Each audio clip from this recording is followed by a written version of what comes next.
اور اہم خبر آپ کو دیں کہ لاہور میں 1 ارب سے زائد مالیت کی جائیدادوں پر لینڈ مافیا جعلی رجسٹریوں کے ذریعے قابض ہے۔ Punjab cooperative board for liquidation نے قومی احتساب بیورو ڈائریکٹر جنرل انسداد رشوت ستانی سے کارروائی کی استدعا کی ہے۔ اسی پر مزید بات کریں گے، حسین زمرہ ہمارے ساتھ موجود ہیں۔ حسین بتائیے گا یہ کیا معاملہ ہے؟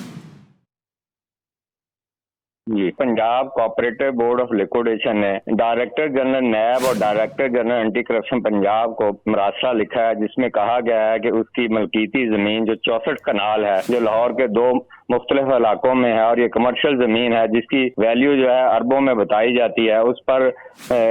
قبضہ مافیا نے سرکاری اہلکاروں کے ساتھ مل کر قبضہ کیا ہوا ہے اور تقریباً پچھلے 10 سال سے قابض ہیں، اور ان سے یہ زمین جو ہے واپس لی جائے، اور ان کے جو سرکاری اہلکاروں نے جو جعلی دستاویزات بنائی ہیں، جعلی کاغذات اور رجسٹریوں کے ذریعے جو انتقال کروائے ہیں اور ان کے نام پر منتقل کی ہے، اور جو پولیس مقامی پولیس ہے جو ان کے قبضے میں